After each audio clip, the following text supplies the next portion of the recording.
Good evening. My name is Jake Eubanks. I am Assistant Manager of the History and Genealogy Department. I will be your moderator this evening. Today is Monday, January 25th, and the time is 6:30 p.m. Thank you for joining us. This evening's class is titled Researching Church Records Online, and your presenter is Dan Lillienkamp. This class will be recorded and made available on the St. Louis County Library website and on the library's YouTube channel. If you are viewing this Zoom webinar live, you are encouraged to type questions using Zoom's Q&A feature.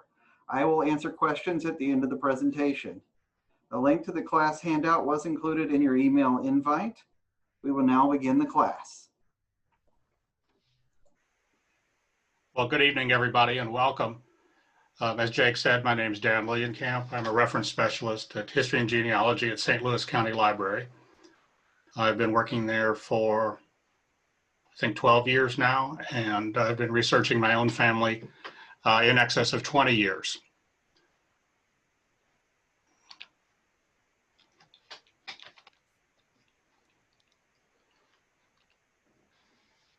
So these are the things I want to cover this evening. Why church records? Why do we even care about them? Then we'll get into where you can find the records. And we're going to look at Ancestry, FindMyPast, and FamilySearch, which I consider the big three. And then Archeon, Matricula, the French Departmental Archives, and then several others. And then finally, we'll conclude with a strategy for using the records once you've found them. So why church records? One of the things that is most amazing about church records is the length of time they cover. Long before records are kept anywhere else, they were kept by the church. The instruction to do so came from the Council of Trent in the 1560s. And all of the countries highlighted in yellow started recording church records in the 1500s. Some of them actually started before then. There's some in Italy and Spain and France that go back to 1200. In the 1700s, the pink countries joined in. It should be the 1600s. The 1700s, the green countries came in. And then finally, the purple ones have records dating back into the 1800s. And in a lot of cases, that's pretty far back. I mean, if you look and compare that with civil registration in the United States for the beginning of birth and death registrations, you're generally looking at the early part of the 1900s. Yet church records will have baptisms, marriages, and in many cases, deaths long before that, centuries before that. So where do you find these? And of course, the first one that comes to mind for everybody is Ancestry. And what I've found on Ancestry is that there are Anglican records, Baptist records, Roman Catholic, Episcopal, Evangelical, Lutheran, Mennonite, Methodist, Presbyterian, and Reformed records. And they can be found in Canada, England, Germany, Hungary, Ireland, Italy, Poland, Russia, South Africa, Spain, and Sri Lanka, and in the US states of Alabama, Colorado, Connecticut, Delaware, Illinois, Indiana, Missouri, the New England states, New Jersey, New Mexico, New York, Ohio, Pennsylvania, South Carolina, and Washington. Now, that does not mean that every record from each one of these denominations in each one of these jurisdictions exists and is on Ancestry. What it means is there is some combination of these that are available for you to look at on Ancestry. And right now, because of the pandemic, St. Louis County Library's subscription to Ancestry, which normally is only available for in-library use, has been made available for access at home. And that's for several more months at least. We don't really have an end date for that. It depends on the situation with the pandemic. So how do you find these? Well, from the homepage of Ancestry, you're going to go up to this search tab and click on it, and then go down to where it says card catalog. And then you're going to do some search of some combination of place and denomination and see if they've got it. In this case, I'm going to search for Missouri Methodists. Let's click the search button, and I get this data set, Missouri U.S. United Methodist Church records, 1856 to 1970. And so I click on that and I'm in that set. I can search it. I can browse it. And then there's a list of other collections that Ancestry thinks might be related, and they may or may not be. It's just what Ancestry thinks. And if you scroll down, you'll get other information about what this source is, about where, what's included, what time frames, and just general information about what's in this database. Generally, when I look at church records, I will search it. And if it works, that's great. And if it doesn't work, I go over here to use the browse feature. And in this case, I offered a choice of a number of communities. And so I'm going to pick St. Louis just because that's where we are. And this is a list of the churches whose records are available in this set from the St. Louis area. So I'm going to pick this Cabinet United Methodist Church, baptisms, membership, and marriages. And when I do that, I get these actual records. This is the first one in the set, which is just the title page of the church book. And as I scroll through, I get sets of records. And let's look at this one here. It crosses 2 pages. This is a baptismal record, and it's for Joseph Edward Bell, who was born on the 7th of September, 1945. Now, you can't get birth records this early unless you're a relative, but I can find it in this church record. And it says he was baptized on the 9th of September, 1945. It gives the name of his parents, Joseph and Mrs. Joseph W. Bell. I was real happy to see the wife's name given in such a clear and precise manner. You're going to find that a lot. But it does name the grandparents as well, Mr. and Mrs. W. E. Bell as the grandparents. That's a lot of information for one record for one person: the parents, the grandparents, the date of birth, and the date of baptism. Another data set that they have on Ancestry, this one is from Germany. It's the Württemberg Lutheran Baptisms, Marriages, and Burials from 1500 to 1985. And so I have an ancestor, Jacob Hoff, who was, according to some records, born there in 1702 in the town of Großheppich. And if I do a search by his name, nothing comes up. So I'm just searching by his first name and the name of the town, and I come up with this one. This is one of the problems you're going to encounter if you do the search, particularly if it's long ago or far away. Somebody is going to have interpreted the spelling and come up with this. So the name should be O umlaut FF, and they've got it as OSSELER. That's pretty different. I'd have never found that by searching for the last name. If I click on this view button, it'll take me to this, and I can check on the image. And this is what I've got. It's infant Jacob, born on the 10th of April, 1702. And 1702 is not in this record specifically, but it's on the top of the page. And his mother was Magdalena Nussbaum, names Jacob Offen of Krimhart as the father.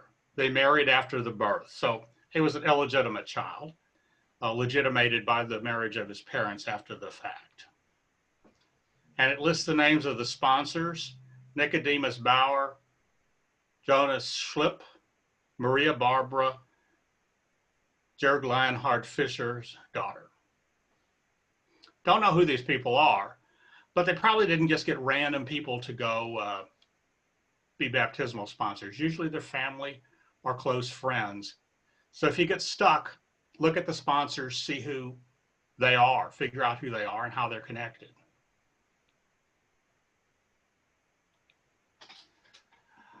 Now, some denominations don't practice infant baptism. They may not consider, keep records of marriages or funerals, but they might have a church history, and it's worth doing a search in Ancestry's card catalog on the subject's church history just to see what you got. And in this case, I found one. This is the history of Bethel Methodist Episcopal Church of Gloucester County, New Jersey. It was written in 1945. I don't know what it's going to tell me, but I can browse the collection and I can see that there's front matter. So it gives me the table of contents of what's in this history. And one of the things they recorded was marriages. So here's a marriage from October 1858. James Weldy of Deptford Township married Elizabeth Applegate of Gloucester County, New Jersey. And the witnesses, again, are probably relatives.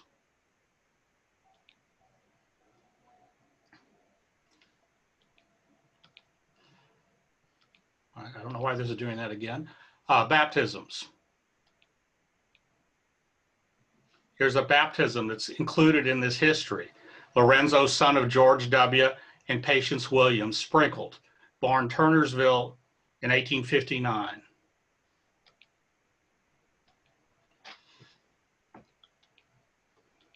And finally, this membership list. Membership list, if nothing else, ties a person to a particular place at a particular time, and it tells you where you should look for other records. So even if you can only find a membership list that says where your ancestors were attending church, that's something because it ties them to a particular geographic location. Now, what about FindMyPast? It's a less known database. We do have it at St. Louis County Library. And right now it cannot be accessed at home. So this will be something you have to either buy a subscription to or wait till you can come into the library or drive over and sit in your car and access it from the Wi-Fi in the parking lot. So FindMyPast. It's a UK-based service, and it primarily has records from Australia, New Zealand, Ireland, Britain, including England, Scotland, and Wales, Canada, and the United States.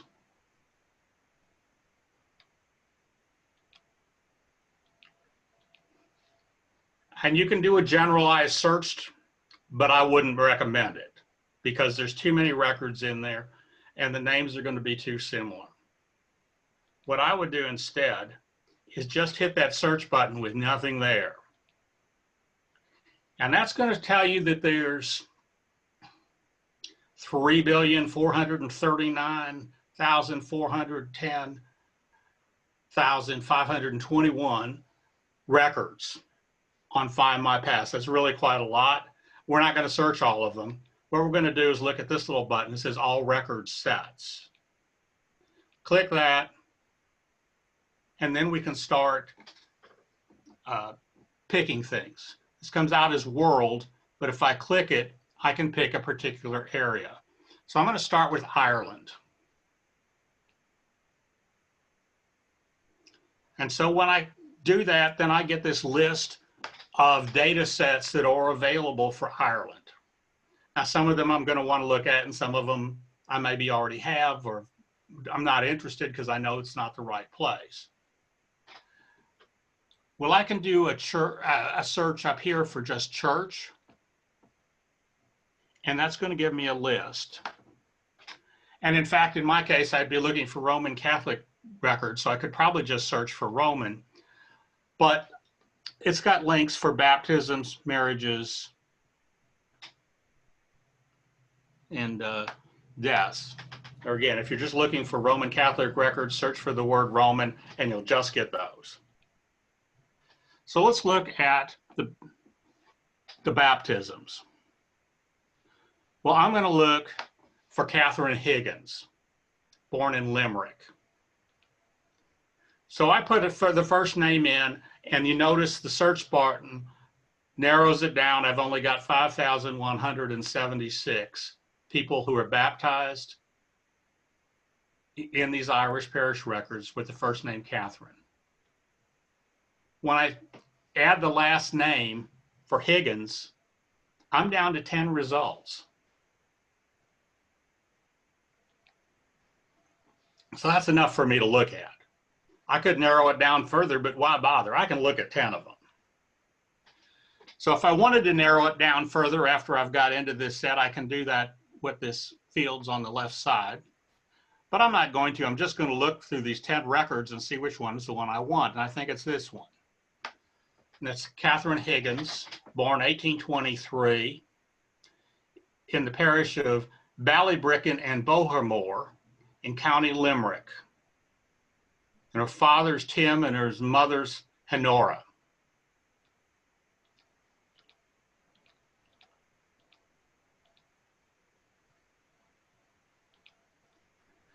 Now I can choose to look at the transcript, or I can look at the original record.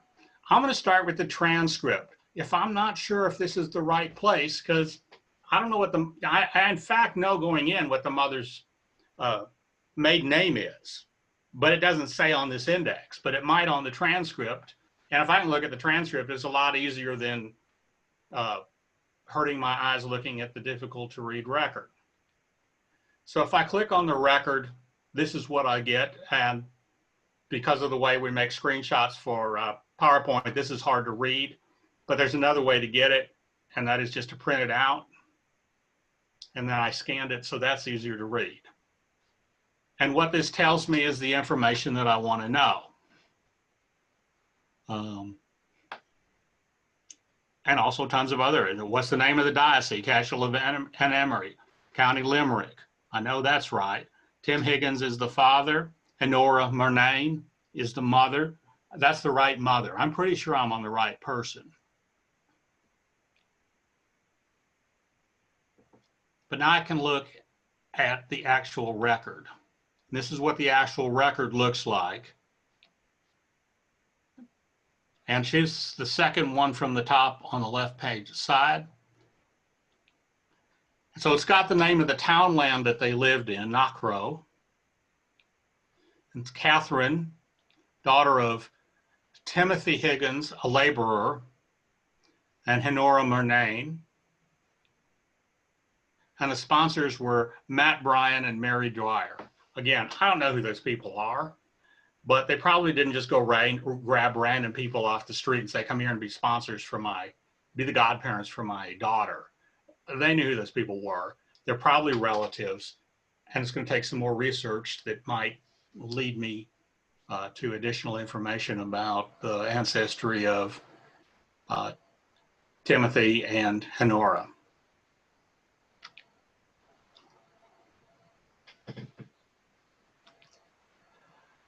Now I also want to look at England, because I've got some English ancestry too. My English ancestors came over in the 1800s. So there's a good chance they're going to show up in these records. If you've got colonial ancestors, they probably aren't.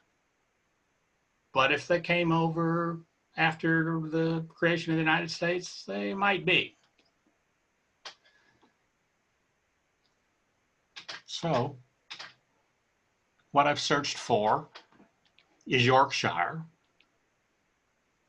And I've got baptisms, burials, marriages, bishop's transcriptions of the burials and the marriages, because the church was supposed to make a copy and send it to the bishop of all their records. And there's also some Methodist marriages. Well, I'm just going to look for some marriages. And again, I'm going to go in here and I'm going to add the first name of the guy I'm going to look to see when he got married, Joseph. Well, imagine that, 68,621 people with the first name Joseph got married in Yorkshire. However, if I put the last name in, Harper, that narrows it down to just 60. And if I put the spouse's first name, Caroline, in, I've narrowed it down to 1. So if I click on the view results, I come to this. And of course, I'm going to look at the transcription, make sure I've got the right place. So Joseph Levins Harper, of full age, he was a cabinet maker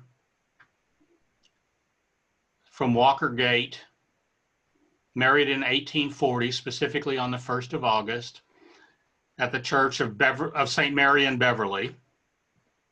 His wife was Carolyn Luck, also of Walker Gate. She was a dressmaker. His father was John Harper, a cabinet maker. And the transcription says her father was William Tuck. Well, that's wrong. It was William Luck. And he was a tailor. And I look and say, he's a tailor and she's a dressmaker. Do you think maybe he taught her something? Could be. Well, if we go look at the actual record, again, St. Mary's Church in Beverly in Yorkshire. On the 1st of August, 1840, Joseph Levins Harper and Caroline Luck.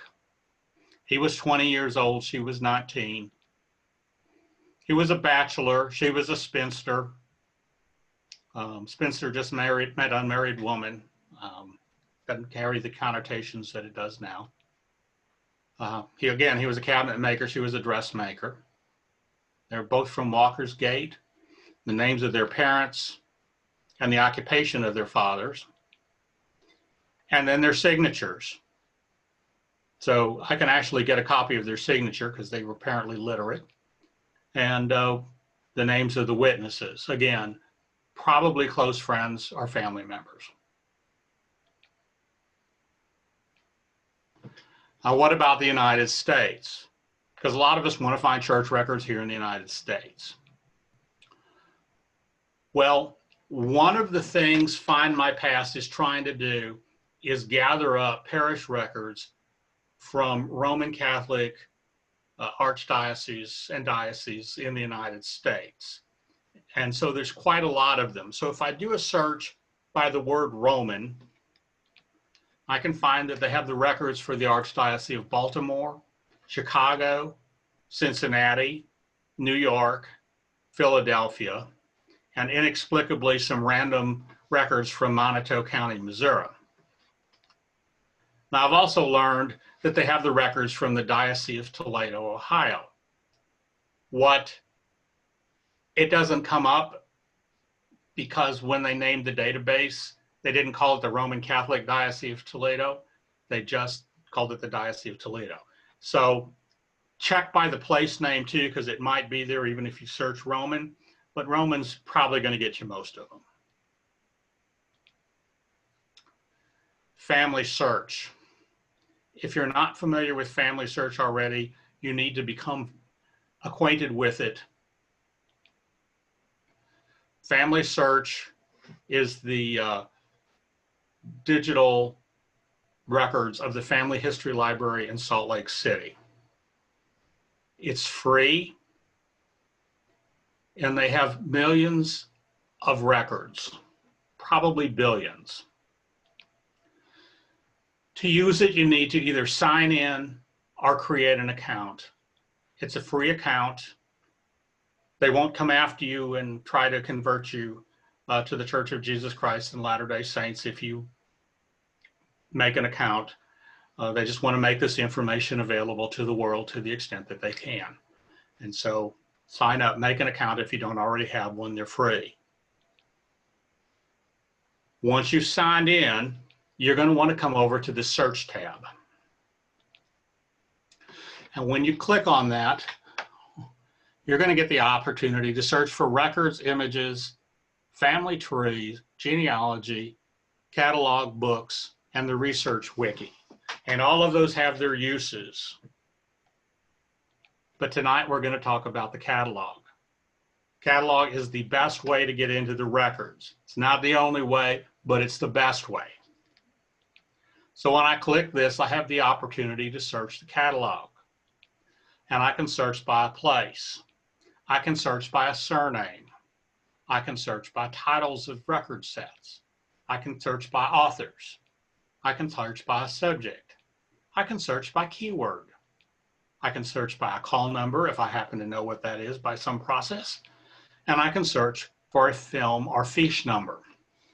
When they first gathered up these records, most of them were they did it on microfilm. They've been doing this since shortly after the First World War. They've gathered records from Europe, from North America, from literally everywhere.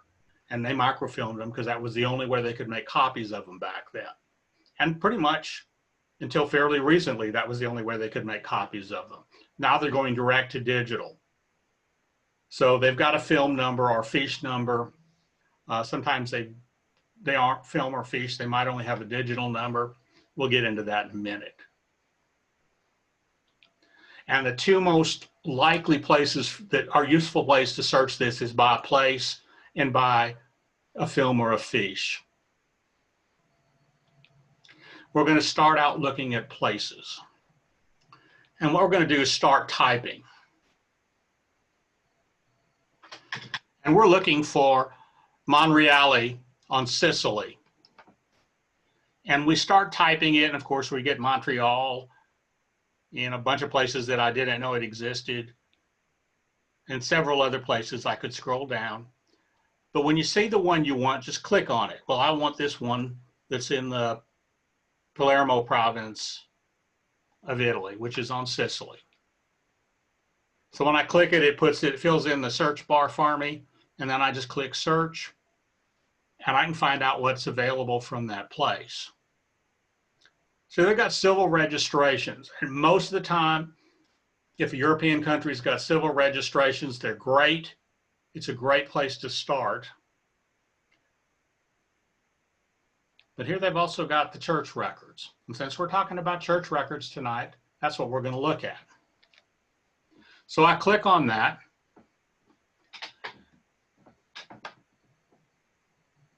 And I will discover that in this case, the record is largely described in Italian. Why would that be? Because it's an Italian record. That's the way FamilySearch does things.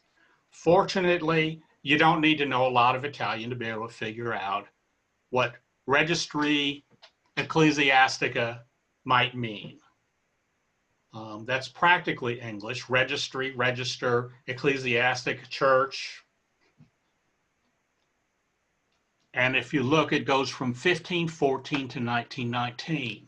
That's a very long span of time. So I'm going to click on it. And this is what's going to come up. And I could click where it says here and then start browsing, but that's going to let me browse way more than I want to browse. So I'm going to scroll down.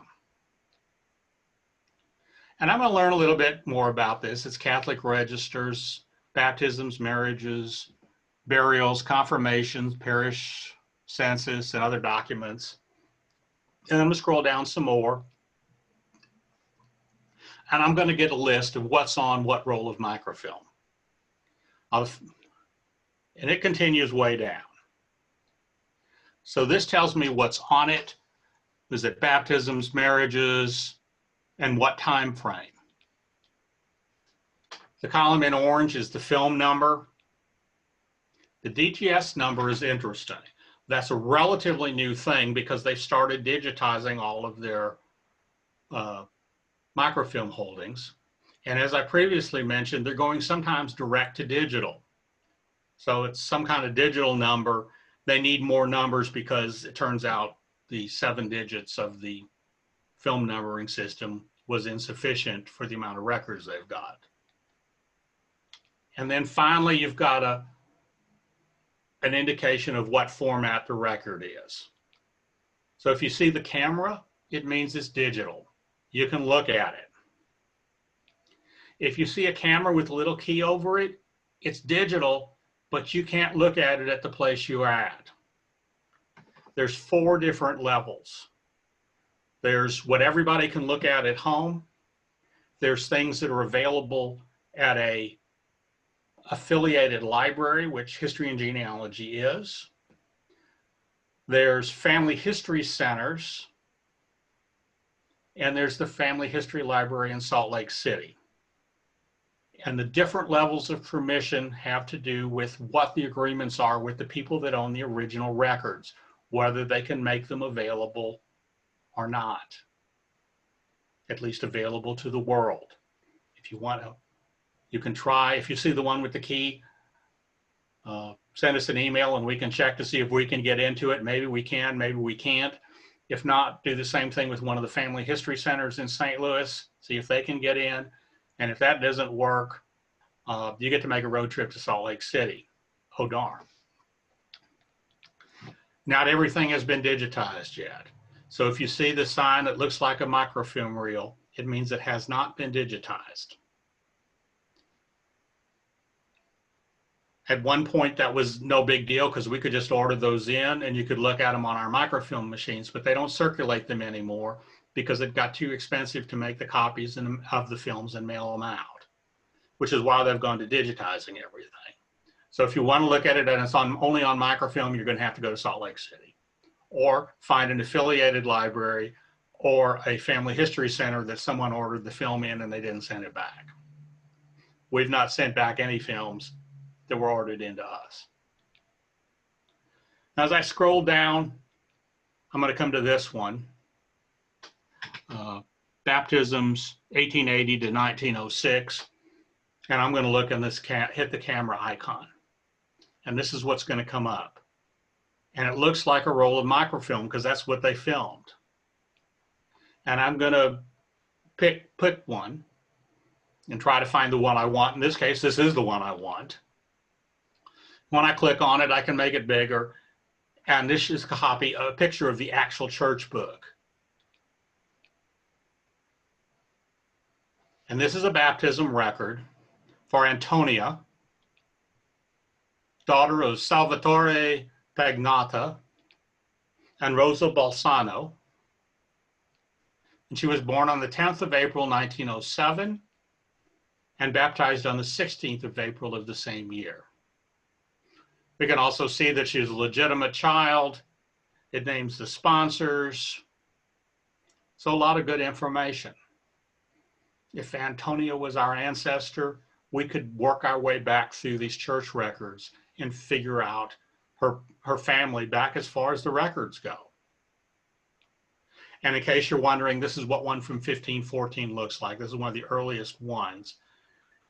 And yeah, it's difficult to read. And yeah, it's not a nice grid or a nice filled out form. It's just handwritten, train of consciousness by the priest. But here's the thing.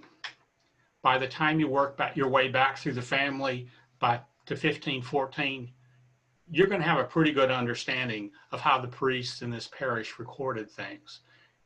And while this is probably impossible for you to decipher today, as you work your way back, when you get there, you'll discover that you can probably interpret a significant portion of it. And again, we don't need to translate it word for word. We need to pick out the important stuff. Whose baptismal record is this? When were they born? When were they baptized? Who were their parents? Because if they were born in 1514, which is when these records start, their parents probably, their marriage, there's a good chance the parents' marriage is not recorded in this parish because they didn't keep records then. The parents' births probably aren't in here. So that's as far as you're going to go, but that's still pretty remarkable to get a family traced back to 1514. Can you go back beyond that? Maybe. but it's going to require a trip to Italy. And I'm sure you wouldn't hate that. I wouldn't. But wait until you're ready to go look in Italian archives before you start doing it, because otherwise you're going to be wasting your time. Let's look at another example. This one is going to be some Polish records. And so I'm going to do my search. I put it in the town name, the place. It's Warsaw. And we've got church records. And I want to look at this one, the third one. This is the case where they went direct to digital. So there is no film. They just digitized it. So we're going to click on here and browse the records of this diocese, which sounds pretty bad because there's 1,902,391 images. But we don't have to look at them all. We can pick a province and narrow it down and pick a place within that province. And then we can pick a time frame and start going through the records. And if we want to download it, we can. And unfortunately, when they digitized this, they made them put this little symbol on it so that everybody would know it was not an official record. And unfortunately, it covers up part of the top record. In this case, we want to look at the bottom one so we're not terribly distressed, but somebody's going to be distressed about that at some point. This is what it looks like.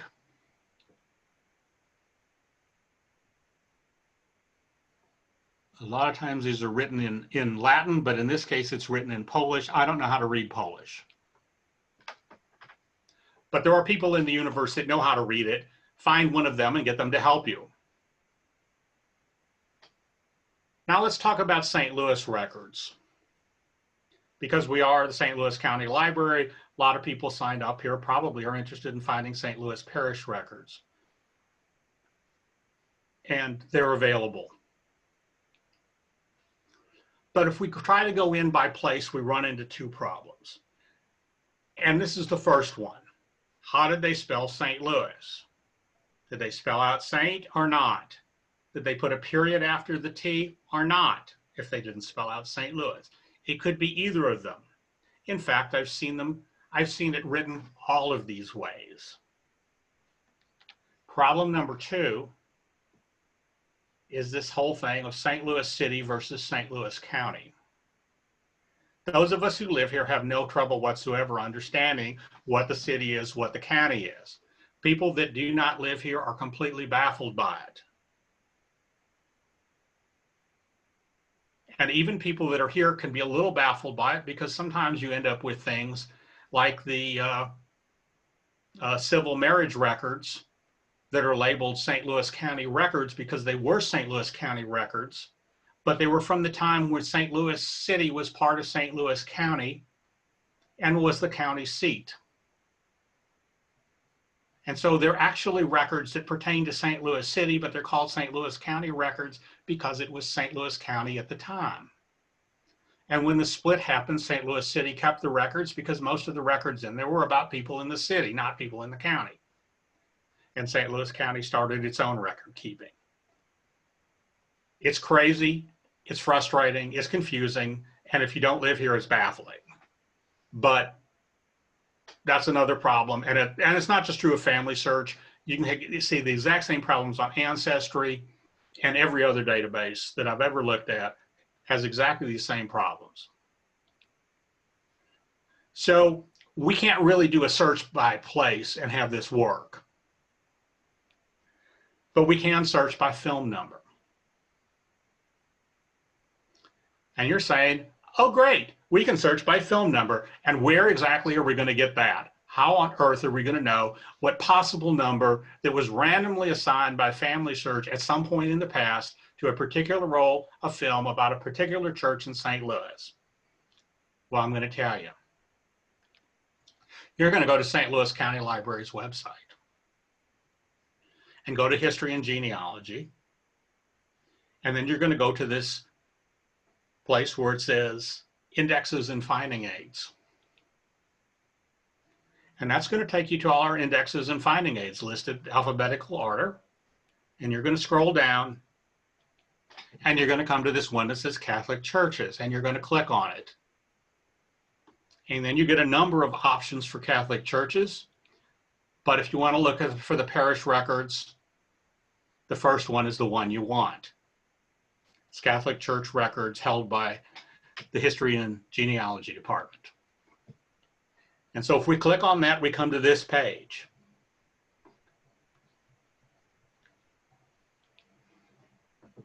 And one of the things I want to draw your attention to on this page is this interactive map of the Archdiocese. This was created by the archives of the St. Louis Archdiocese, and it's great. So if you click on this link, you come to this page. All of those little multicolored dots are parishes in the Archdiocese. Some of them are even the closed parishes in the Archdiocese, but you can search by your ancestor's address, or you can just zoom in and start looking around. I would suggest searching by their address and then backing out a little bit and seeing what parishes are around there. You can probably narrow it down to 1 or 2, maybe 3, and then look and see what the parish was. If you've got Irish ancestors and the closest parish was a German-speaking parish, they probably didn't go there. I mean, what would be the point of going and listening to a homily in a language you didn't understand? So they'd probably go to the closest English-speaking one. So you just look around and figure out what that is. Again, you can zoom it in or out. It's a great resource. It's a great tool. And a lot of people are surprised when I show it to them. They don't know it exists. But going back to our page, one of the most important resources we have up there is this Guide to St. Louis Archdiocesan Parish Records. And that's this book. And it was put together by our former assistant manager, Christy Hughes. And she lists all of the parishes in the Archdiocese, open or closed, alphabetically. Now, one problem with that is confuses people is that if it's 2 saints like Saints Peter and Paul or Saints Mary and Joseph, or any other one where it's saints instead of saint, they come after all the saints, because saints comes after alphabetically after the word saint. So remember that if you're looking at a church named after 2 saints, it's going to be saints, and they're going to be at the end of the saints, not just alphabetized by the name of the saints. Otherwise, it'll be under saint, and then the name of the saint will be the one that alphabetizes. So this is an example from St. John the Apostle and Evangelist Church downtown. It was founded in 1847, and as of the writing of this book, it was still open, and as far as I know, it's still open today. And I want to look for this marriage, Edward Crossan and Mary McCarthy. And the date of their marriage was the 13th of November, 1872. And I know that because I know it. These are my great-great-grandparents. And it took 10 years of research to find this. Well, as we look at these records, we can see there's a lot of baptisms, but marriages are at the bottom of this list. And the one we're going to look at is marriages 1869 to 1879. And it's item 5, and it's Family History Library Film 1905993. Now, it's important that we know that it's item 5, and it's important that we know what film number we're looking for. But in fact, we could search FamilySearch on any of the film numbers for this church, and we would get all of the film numbers for this church. But we still need to know which one we want to look at. So I'm going to put this in as in the film number search and do the search. And lo and behold, I come to church records, 1848 to 1993 for the Catholic Church, St. John the Apostle and Evangelist in St. Louis, Missouri. And if I click on that link, I'm at this place that you've seen before, the top of the records. And if I scroll down, I will get to the list of the films. This is the film I want. It's been digitized. All of the parish records for the St. Louis Archdiocese have been filmed, and they're on FamilySearch. So I'm going to click on that link. And I'm going to have to scroll down because this is item 1, and I know I need to be in item 5. How far down is item 5? I have no idea. But it's going to be on here. I just have to look for it. Because if I start looking at the top, I'm going to be in baptisms for quite a long way before I get into marriages.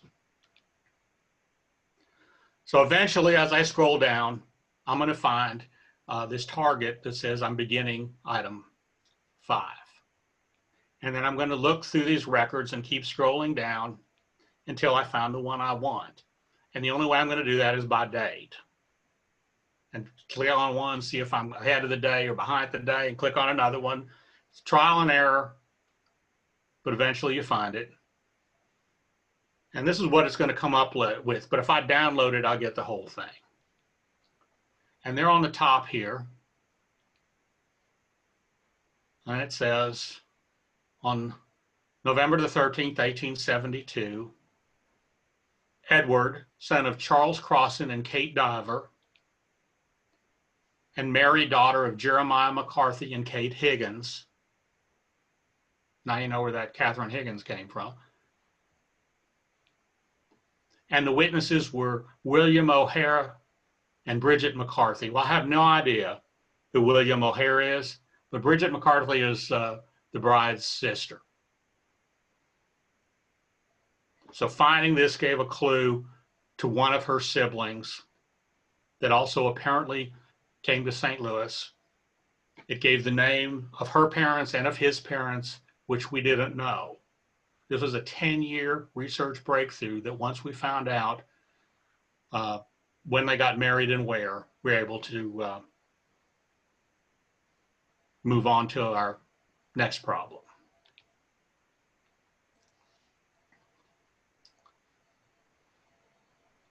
Now, another area on our webpage that you might be interested in if you're looking for church records is United Church of Christ churches. We have a lot of them. Some of them have been filmed by FamilySearch, but not all. But if you look at this guide, and if we scroll down, we can find an alphabetical list, a location list. We're going to look at the alphabetical list. And we're going to look for Holy Ghost Church. If you're Protestant, if you have Protestant ancestors, German Protestant ancestors in St. Louis, Holy Ghost Church in the early years is a who's who of the early Germans. It was the first German-speaking Protestant church in St. Louis.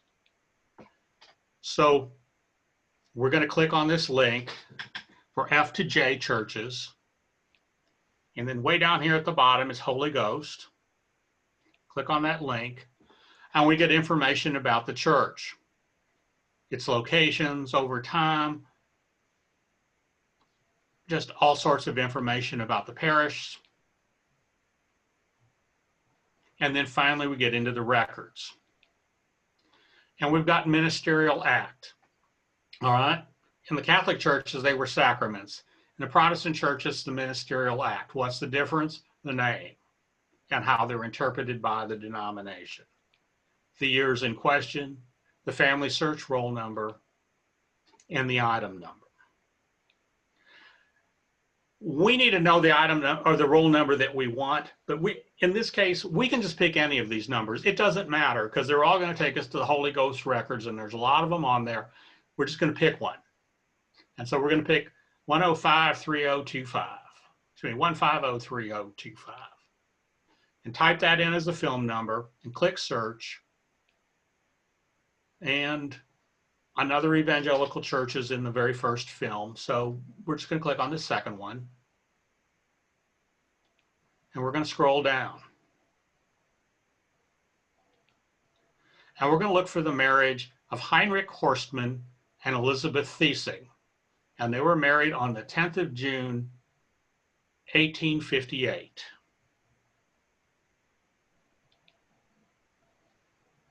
And that should be in this particular set of marriage records, and it's got the camera so we can look.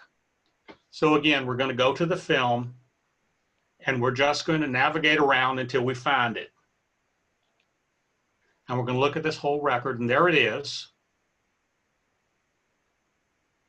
Not perhaps as much detail as in the Catholic Parish Register, but on the other hand, it's got important information for us.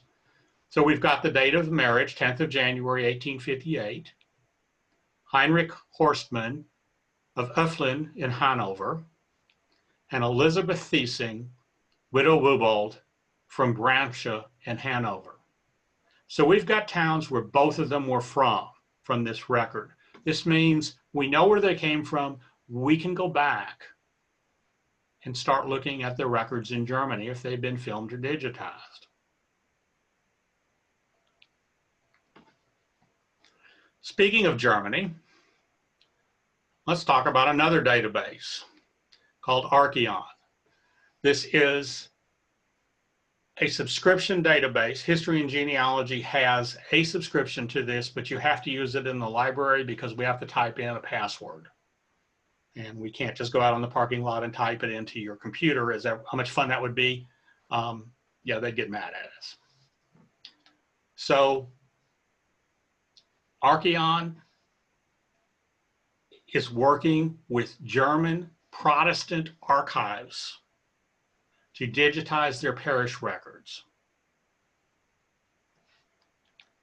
And if you want to know what it costs, these are their fees.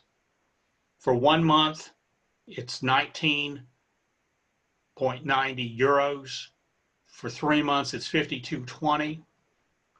For a year, it's 178.80.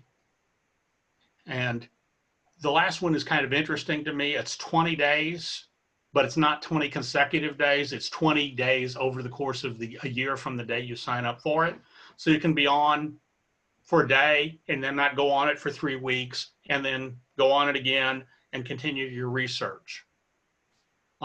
Any of these could be useful. I've found typically when I do it, I buy a month pass.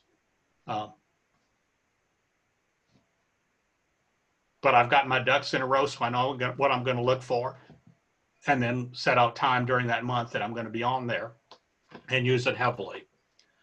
Again, that was before the library got a subscription. Now I just use it at work. And in case you're wondering, on the day that I did this, and I don't remember what day it was back in January. Back in December. These are the approximate costs in US dollars. So not really out of line, again, if you're going to be finding records of your ancestors.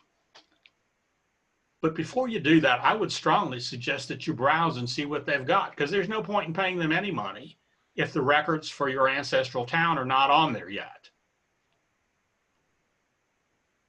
And so if I click browse and I can scroll down, I will get a list of the archives that they're working with so far, that they've got some things digitized for. My family came from Westfalen, and so I would be interested in looking at that one. And they were from Kreis-Minden. Kreis is county. Kirchenkreis is church county. Largely that follows the general county lines as well. And the name of the town they were from was Bergkirchen.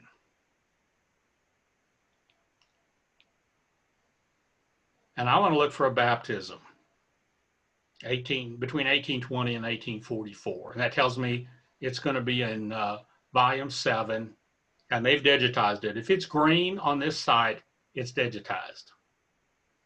Now, if I know the name of the town, which I do, I could just type that in and click there to select the place. And I could go there. Except I can't, because I can browse it for free. But if I want to start searching, I have to sign in. In order to sign in, I need an account. Again, History and Genealogy has an account, so I can proceed with this one. So I'm going to sign in and click there to search. And I'm going to scroll down and get a list of all the records that they have for that town. And I'm going to pick this particular book and search through it. And I'm going to find this record. And this is the child, Ernst Heinrich Friedrich Lilienkamp, my great-great-grandfather, who was born on the 15th of March, 1835. And that date is consistent with the date on his headstone at the cemetery. He's a legitimate child. His father was Ernst Heinrich Gottlieb Lilienkamp, known as Wille. His mother was Caroline Hammelman, and they lived at Wolferdensing number 28, baptized on the 22nd of May, 1865. And this is a list of the sponsors. And that's what's going to be on a typical German Protestant parish record of that time frame. But what if you're not Protestant? What if your ancestors were not Protestant? Well, I've got good news for you. There's this other database, Matricula Online. And this covers Roman Catholic parishes, not just in Germany, but in other parts of Europe. Oh, and this one's completely free. You can register to use it, but I can't discern that there were any benefits from registering. I did register. They don't send me emails. They don't do anything. So I don't really know why they want me to register, but I did. And if you don't, it doesn't seem to make any difference. So there's 3 ways you can search: by place, by map, or just by a search of the name of the town. So if you go into this one, you can kind of see across all of Europe where they've got records. And most of them are in Germany and Austria, but there's some in Poland and some in Serbia and Luxembourg and Bosnia and Herzegovina and Slovenia. So there's a few elsewhere. If you look just at Germany, you'll get a list of the places. My people came from this area, and it keeps narrowing it down. I can zoom in on the map and pick the one I want. I can pick the parish I want. But let's look at the map, because maybe you know on the map where it is, or maybe there's more than one town with the same name and you want to get the right one. Well, I know they were from this general area in Germany. Let me look around. And there it is. That's Wadersloh. That's where they came from. And again, I can just do a search and type the name of the town in since I know it. And click search. And I get a list. And then I can just click from here and go in. Whichever way I go in, I'm going to come in with this. This is a page about the town and about the records. It's in German. I don't know what the quality of your German is. If you have trouble reading German, I'm going to show you a trick. You're going to go to Google Translate. And you're going to copy the URL and paste it into the box on Google Translate on the left-hand side. Make sure it's set to German. Make sure the box on the right is set to English. And you're going to get a link. And if you click on that link, you'll get a translated URL.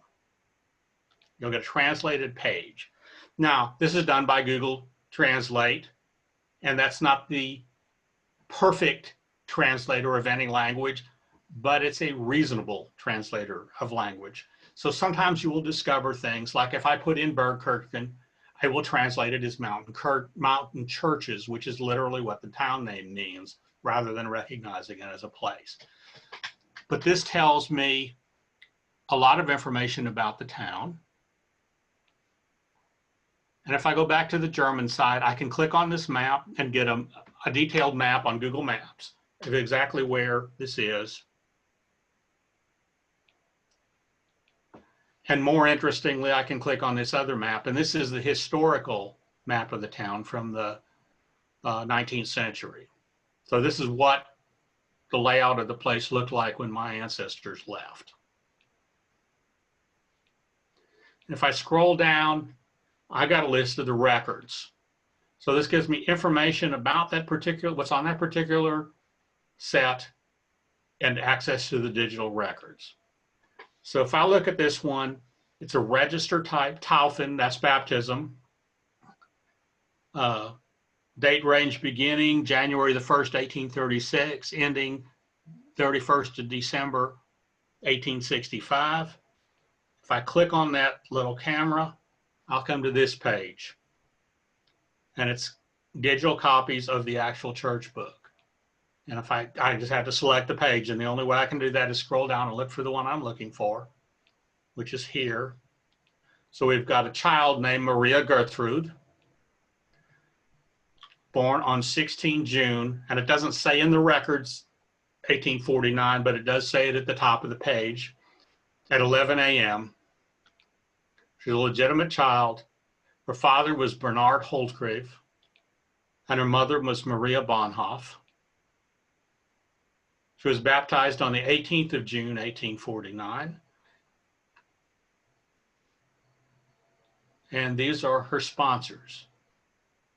Franz Bonhoff is probably a relative of her mother.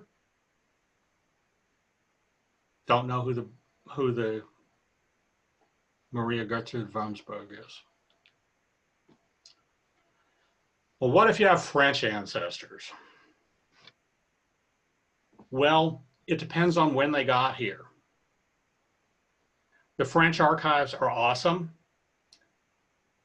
but France started keeping civil registration after the French Revolution in 1792.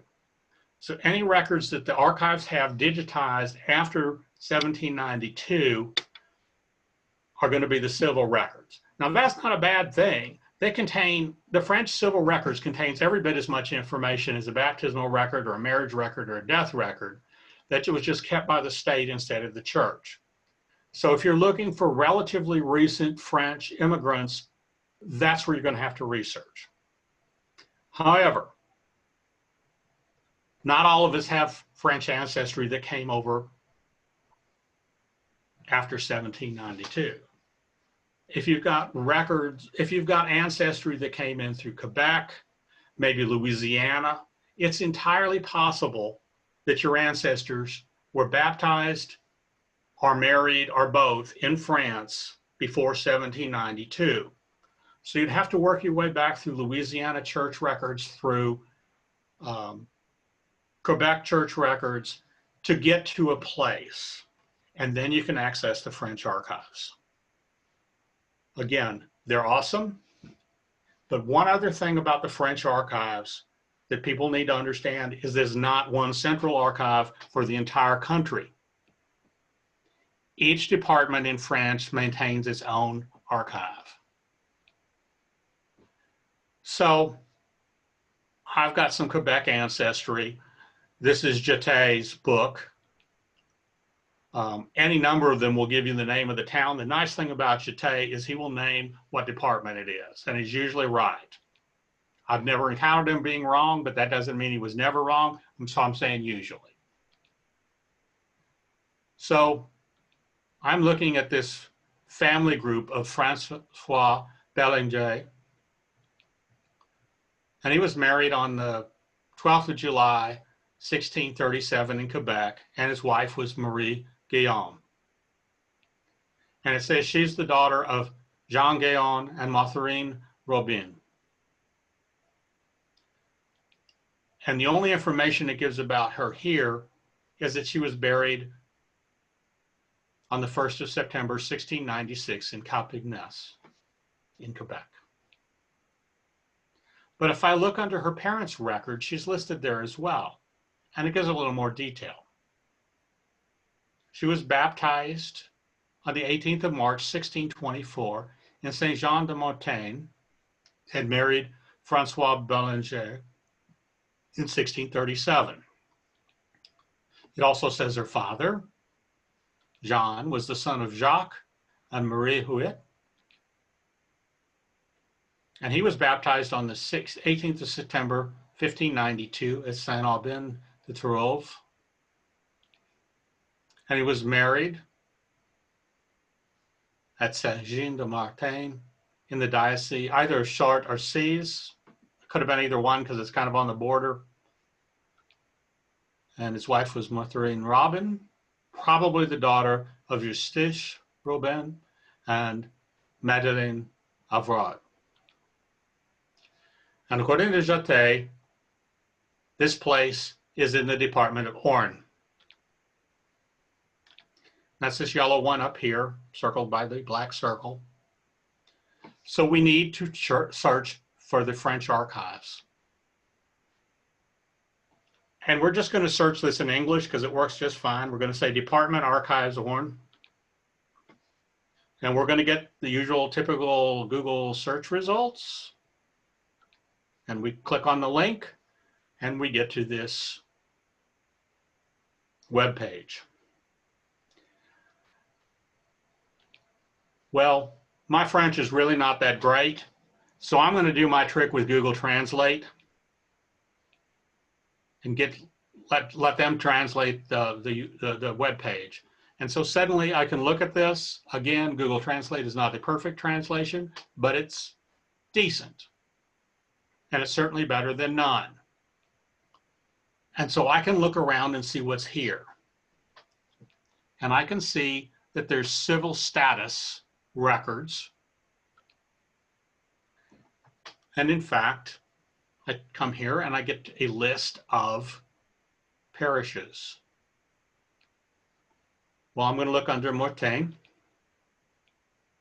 and scroll down to find it. And here are the records of the parish of Saint-Jean. When I click on that, I give the option of looking at the parish registers. And if you note, by the time I get this far into the website, Google Translate is kind of breaking down on its ability to keep up with this. And in fact, when I get here, it doesn't work at all. It just stopped working. So I know I want the year 1624. When I click the search button, nothing happens. So what I had to do is go back and figure out how I got there on the English version and do the same thing on the French website and get to the same place. And then I clicked my search and I got this, which has got a target sheet of what's available. And I just navigate through until I find the record I want, which is Marie Goyon, daughter of Jacques and Martherine Robin, baptized 16 March 1624. Now, having shown you that, one of the most important things to understand is the government of France told the archives they needed to digitize their records, but they didn't tell them how to put it on the web. So they hired a wide variety of website designers. So it's entirely possible that you could be looking at multiple different websites for different departments, and they're set up completely differently, which is why it's critical, if you're not real fluent in French, to know that Google Translate trick, because that'll help you navigate it, whatever it's set up in, rather than try to follow it based on some other one. There are some that are done in a similar manner. There are some that are completely different.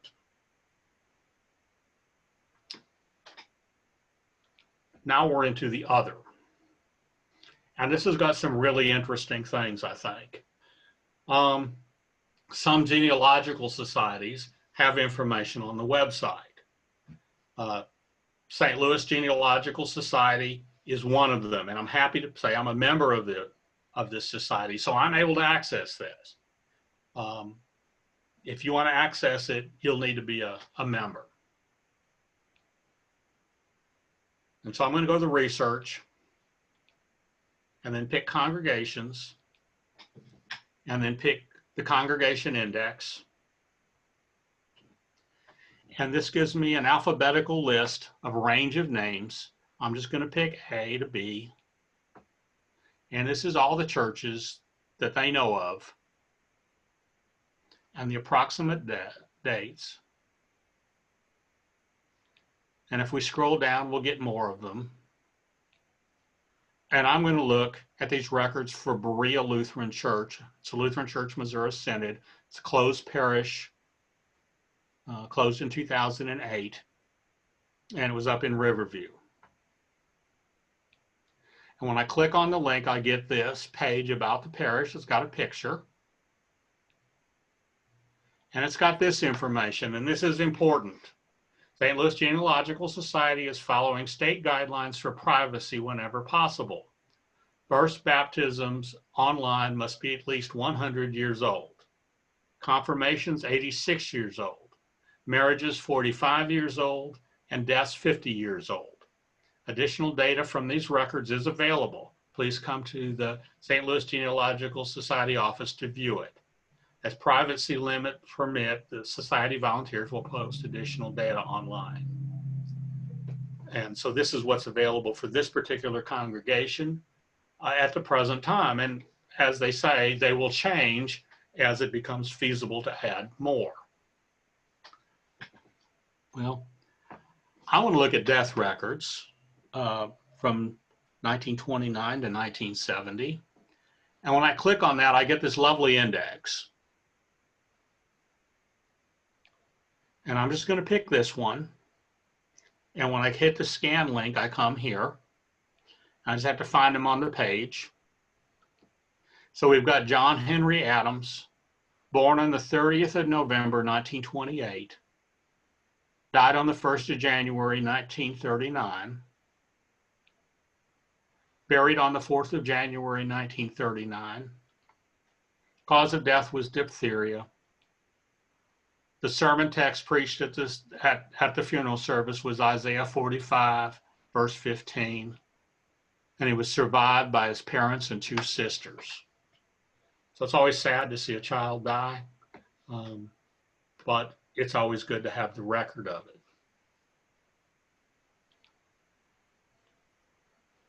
Again, if you want to be a member, it's $40 a year. Another genealogical society is the New England Historic Genealogical Society, and they've got their webpage at AmericanAncestors.org. And History and Genealogy does have a subscription to this. However, I'll show you something as we move on. So if we go under their library tab, we can look at digital book and manuscript collections. And if we scroll down, we get formats and browse by format, or we can look at popular formats. And one of the popular ones is church records.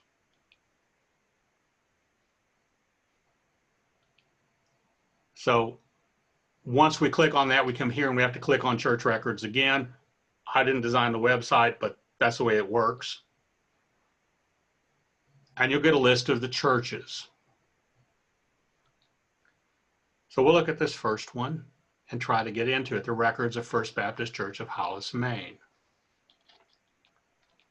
However, this resource is available to American Ancestors and New England Historical Genealogical Society research and contributing members only. Please log on with your AmericanAncestors.org username and password to view this resource. History and Genealogy has a institutional membership, not a contributing or a research manuscript, so we can't access this. So if this were your family's parish and you wanted to get into these records, you're going to have to join the society yourself. And an individual membership is $94.95 a year.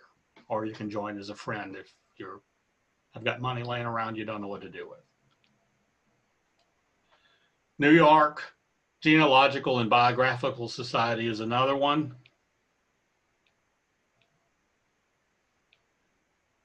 We can do a search, or we can scroll down and just look and see what they've got.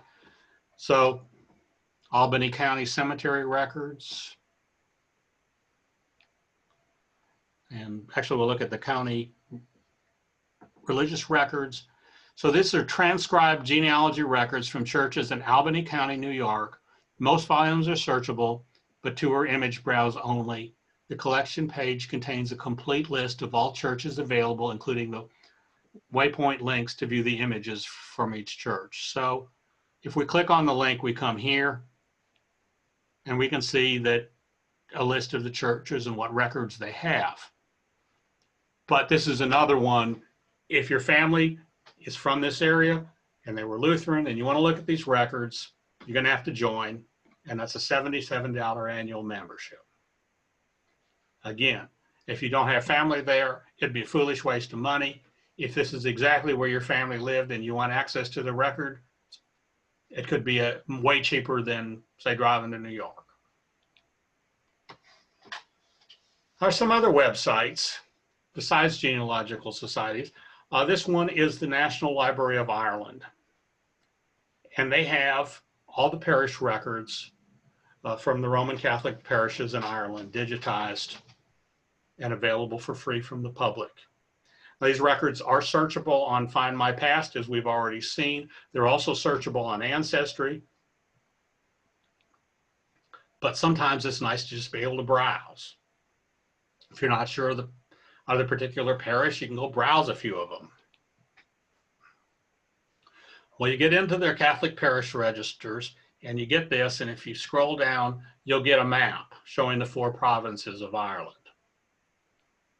And if you scroll in, you'll get the counties, and I'm sorry that seems a little blurry. But we're going to look at Limerick. And we're going to choose a parish. In this case, we're going to choose Ballybricken in Bohemore. If we click on it, we get a little bit of information about the parish, that it's in the Diocese of Cashel and Emily. And if we click on the link, we'll get the information about what's available from this parish. And we can click on the microfilm, and we can do a little search. We can narrow it down by the sacrament and the year and the month. And so I did that. And this has taken me once again to the baptismal record for my 3rd great-grandmother, Catherine Higgins. Again, I've already seen this record. I'm not going to spend a lot of time talking about it because we looked at this in pretty great depth on FindMyPast. But it's still worth knowing that you can get in here and just do a search, because then you're doing it outside of somebody else's interpretation of the records. You're just looking at them yourself. Another website, I was not familiar with this until I started looking, and I just Googled church records online, and I came up with this thing called the Ancestor Hunt. And so I just went to More in church records, and I had to scroll down, and I got this thing about church records. I thought that's interesting. And as I scroll down, I get an alphabetical list of the states and what church records they have. So I'm just going to pick Alabama because I don't know anything about this site really. Might as well take the first one. So I get to Alabama and it says it's free links. So I scroll down, and I will tell you that the overwhelming majority of these are going to be links to FamilySearch. Now that's not bad. Maybe you didn't know this was on FamilySearch. This is another way to get into it. But they aren't all links to FamilySearch either. There's some other things here. In fact, if I look at this very first one, Alabama Episcopal Church Records, not on FamilySearch. It's actually on the website of the Birmingham Public Library. Now, did I know this in advance? No, this was complete news to me. I've never looked for Episcopal records in Alabama before. Could I have found this by Googling? Maybe. But it was just interesting to me that I could click on this thing at this website and find out something that I might not have otherwise found or even thought to look for. So I can pick a particular parish, and I'm going to pick St. Michael's in Marengo County. And I'm just going to get all these records. Another website is the genealogist. This is from the United Kingdom. And if I scroll down, I can look at all the data sets. And this is nice. I always like to browse before I buy. This is a paid site. So if it's got something I'm interested in, I'm happy to pay them money for the work they've done. But if it doesn't have anything that's going to be of use to me, or if it's going to be something that I can get some other way, there's no real reason to pay them money. So I'm going to look down here, and I've got parish records, and it's got a list of the places. And we're going to look at Berkshire. And these are the records that they've got currently. They're probably adding to these. You notice some of them have the diamond next to it. Means you need the diamond level subscription, which is 139.95 pounds for a year. That's about $191. Again, if you can find these records on FamilySearch, there's no reason to give them money. But if you can't, if they're not on FindMyPast, if they're not on here, and this is where you're going to get the information about your family, you've got to figure out how to start saving your pennies to come up with the money. Another website people don't even think about for church records is the US GenWeb project. This was a big deal about 20 years ago, and it's kind of gone off people's radar, and I don't think it should.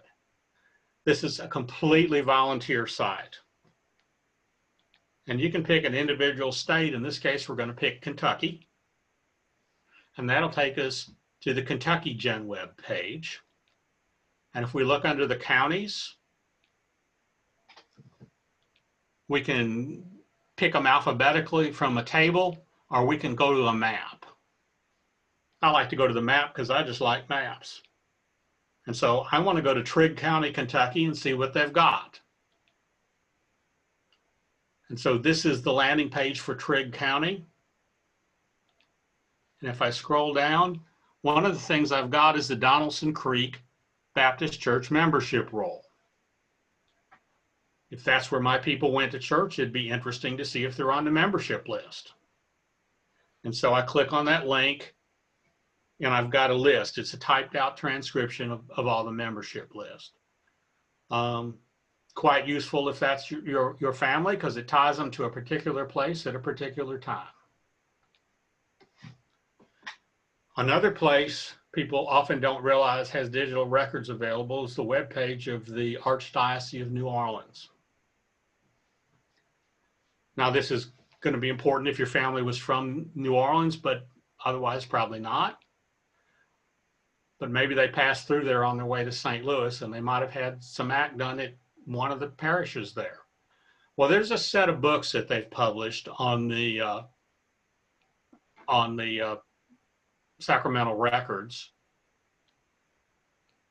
And so we found in the book, this one, for Claude Joseph and Francois Courier. Oh, it's son of Claude and Francois Courier. And marrying Barbara Albrecht. Well, if I go to this webpage and I scroll down, the records that are 100 years or more old are on this site. So I can look for the records for the St. Louis Cathedral. That's where this marriage took place. And I can scroll through them and find it. It's a PDF file. Now, we spent a lot of time looking at finding these records, but what do you do with them once you found them? Well, this is my strategy. We're going to start with the most recent record in the area. It might be a baptism record. It might be a marriage record. You could start at either one, whatever is the most recent that happened in that place. If it's in the US and you're looking for for your ancestor, it's probably their baptismal record if they were born here. If they were born here and their parents were born in Europe, probably the first thing you're going to find in that area is going to be their marriage record. And then you're going to work backwards. Well, we start with a baptismal record. That's going to give the names of the child's parents. And we can search for the marriage record. If we start with a marriage record, that's going to give the age of the bride and groom and the names of their parents. Typically, it may not give all of that, but it might give the names of the parents. Then we can look for a baptismal record of the people that got married, which will give the name of their parents, and we can look for their parents' marriage records and work it around until we hit the end of the records. We'll also want to look at the siblings of our ancestors. You never know what that record might help you figure out. So when I went to Matricula Online, we had this record for Maria Gertrude, whose father was Bernard and his mother was Maria Bonhoff. We've got her baptism. Let's look for her parents' marriage. Well, as I dig through the records, one of the other things I found out was a list of all the siblings. So the oldest child, Albert, was born or baptized on the 11th of November of 1841. So they were probably married before then. There were no children of this couple before then. So probably before 1841 would be a good time to look for the marriage.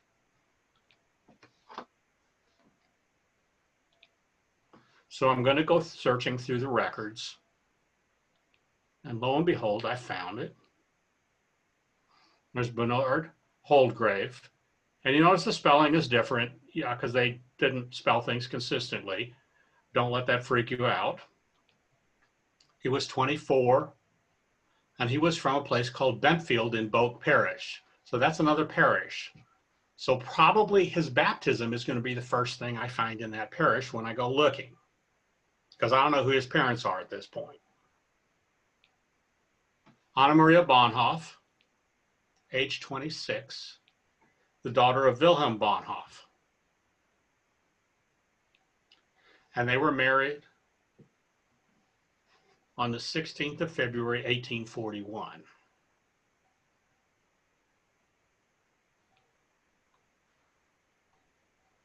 Well, he was in a different parish. I'm going to look for everybody in this one parish first. Otherwise, I'm going to have too many things open. I can't keep it straight. I need to follow one line as far as I can go with it, and then I'll go back and tied up with the other ones.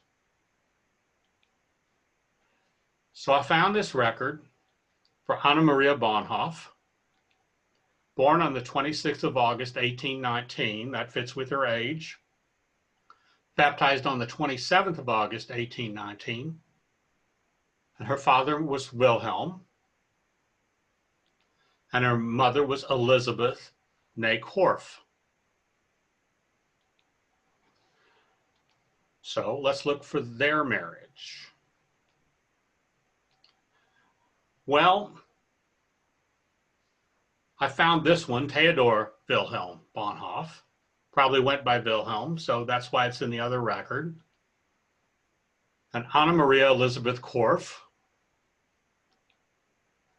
They were married on the 28th of August, 1804.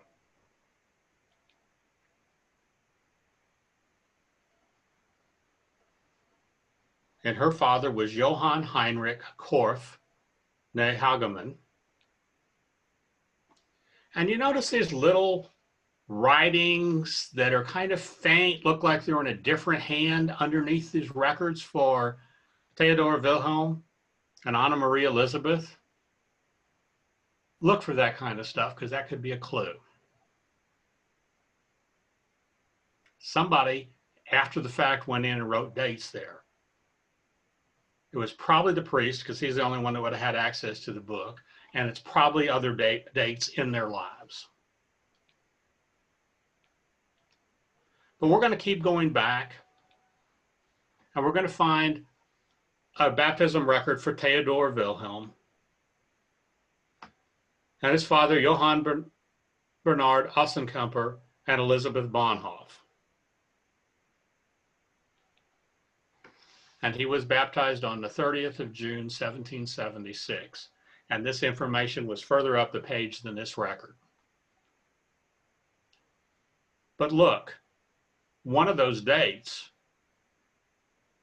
under his name on the marriage record was 30/6/1776. That's the way Europeans write dates: day, month, year. If I'd have paid better attention to that date, I could have gone directly and found this record without having to strain my eyes looking for it. Well, what about a death record? Deaths can be really hard to find because people die at all sorts of ages. People die as infants.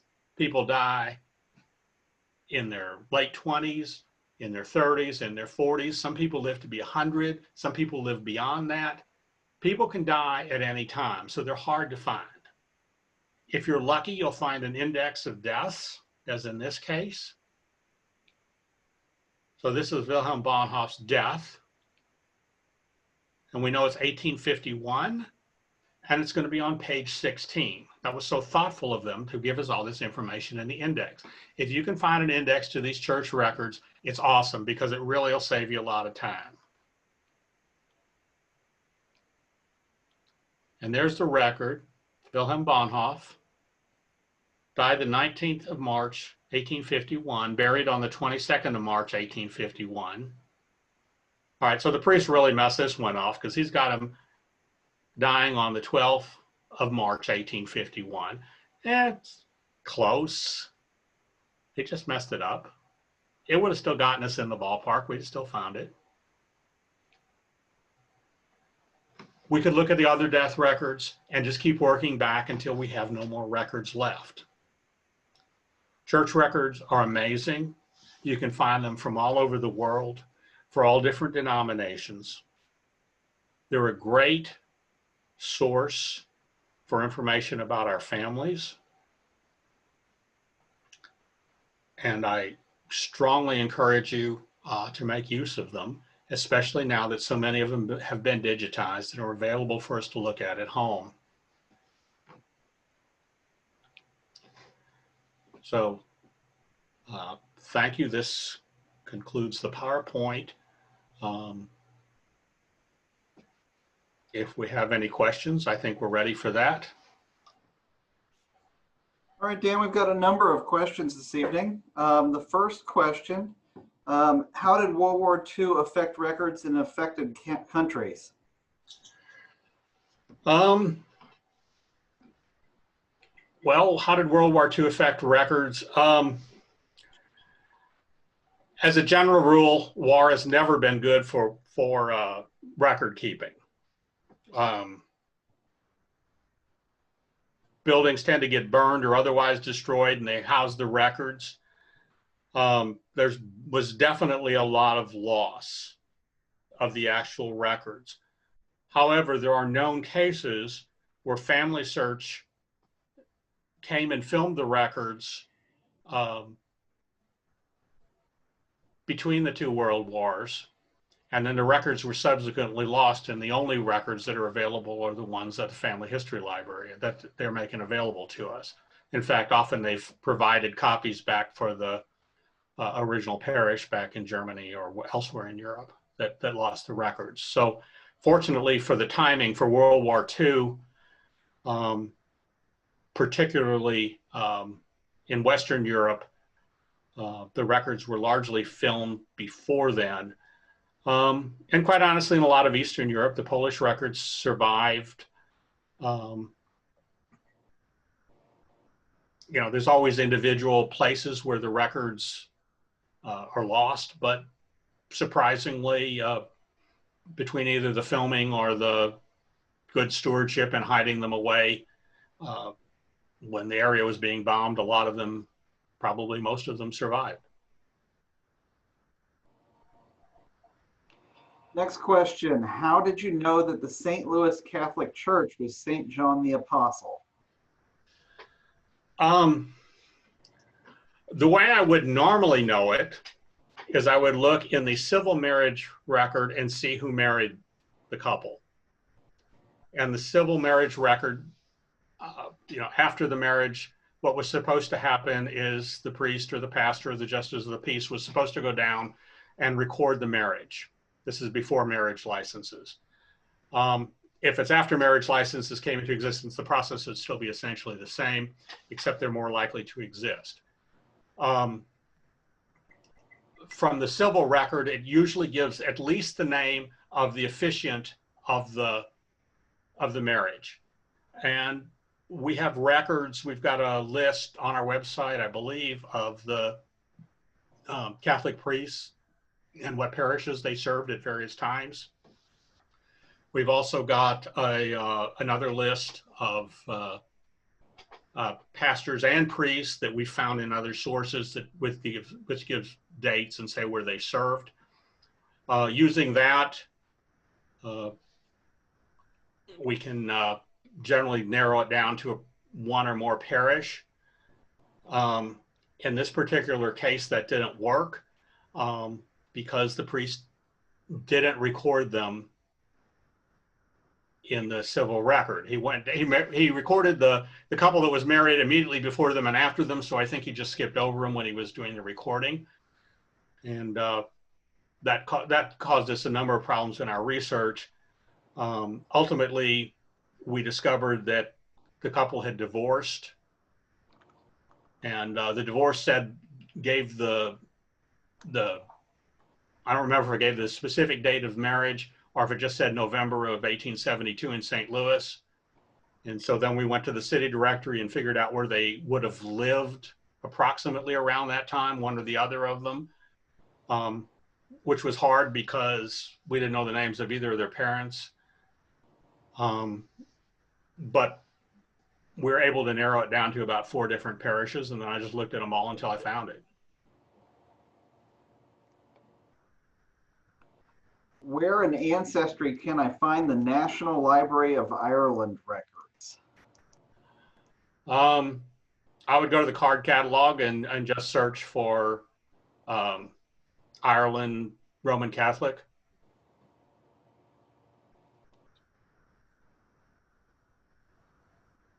All right, we'll give them just a second to see if there's any other questions. You got several thank yous from participants. That's always good to hear.